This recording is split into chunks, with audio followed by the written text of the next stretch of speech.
Hi guys! Welcome and welcome back sa aking channel. In this video guys, is mag-share lang ako ng mga loan application na pwede nating asahan in terms of our emergency na pangangailangan guys. And take note, wala pong harassment sa mga loan application na ito. But before we go on guys, sa mga hindi pa nag-subscribe, siguraduhin mag-subscribe, i-hit ang bell button, isalin niyo rin ang all para ma-update ka sa paming videos and tutorials. And of course, ay mag-comment kayo sa baba para mapabilang din kayo sa mga upcoming na pag-giveaways natin.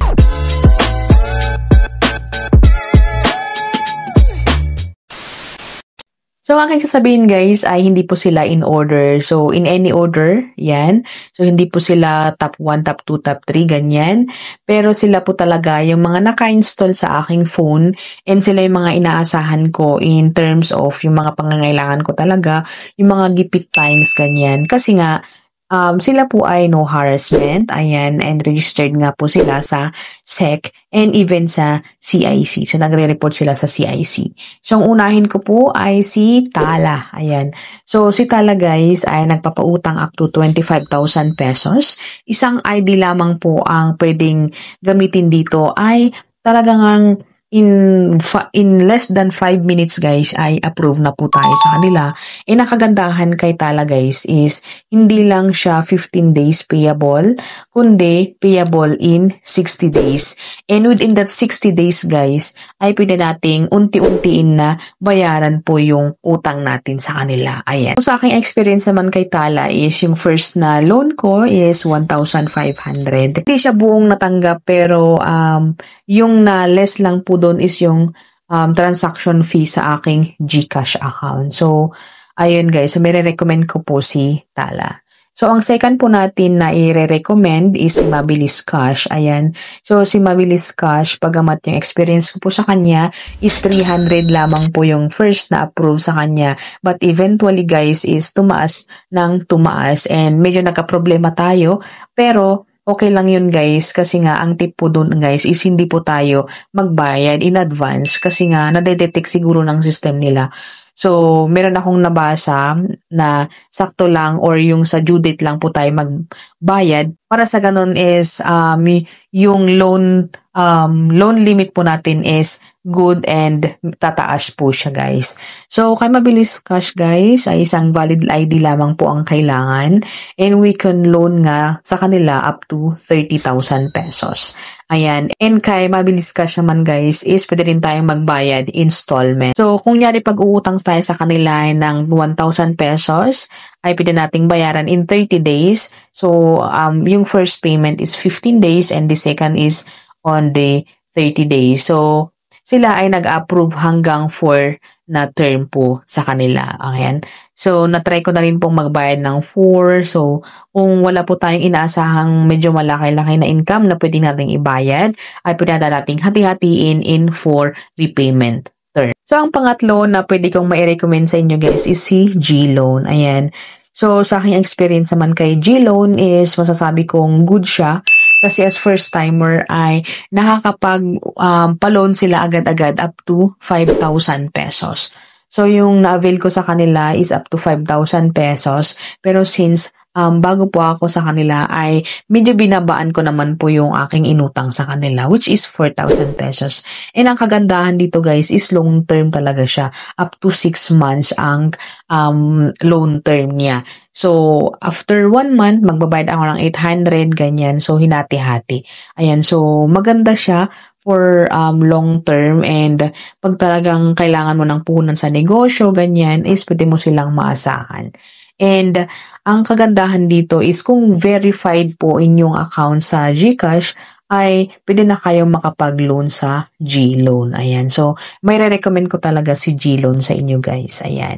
So, ang next natin guys is si Mr. Cash. Ayan. So, si Mr. Cash nga guys is matagal ko nang ginagamit.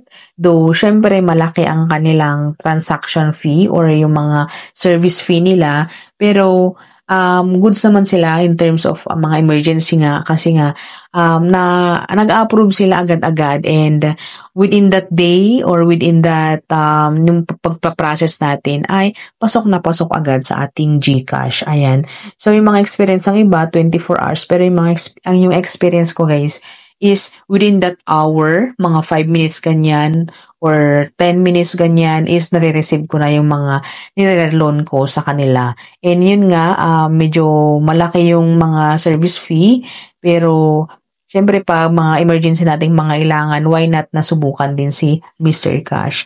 Okay, so si Mr. Cash, nagkaroon sila ng problema sa Google Play Store. Nawala po, pero bumalik na naman siya. Ayan, so meron akong mga ni-review or mga update tungkol kay Mr. Cash sa pagkawala niya sa Google Play Store and ang pagbabalik niya. Ayan. So, anyway, kay Mr. Cash guys, we can loan up to 30,000 pesos. And pag first time mo guys is buo mo talaga makukuha yung uutangin sa kanila. And then ating next naman guys is pay later. Ayan. So ang daming nagsasabi na spy later. Ako ng spy later. Sorry naman daw. So pay later guys. So yun, legit po si pay later.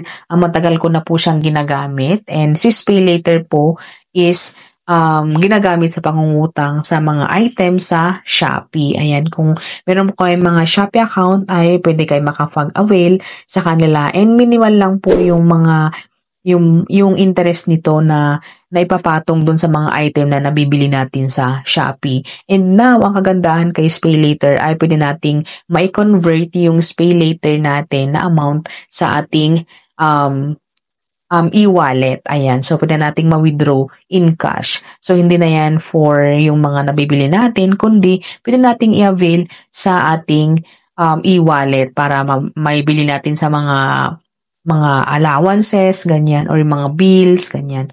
So, ayun po. So, last na po si Pay Later na pwede kong mai-recommend. Ayan. So, yung mga iba, wala pa pong update sa akin. Kaya, hindi ko po muna mai-recommend. So, yun po ang aking top 5 na lending application na pwede nating ma-download sa ating Google Play Store. Sila po ay no harassment and registered po sila sa SEC. So, matagal ko na silang ginagamit. Pero wala pa po akong naramdaman na any harassment sa kanila. Ayan. So, titala, late akong nagbayad pero wala pong harassment sa mga contacts ko. Si Mabilis Cash, ganyan din po. Si Mr. Cash ay wala naman po, guys. Medyo may experience na din po ako sa late na pagbabayad sa kanila ay wala din po. And si Pay Later po ay wala.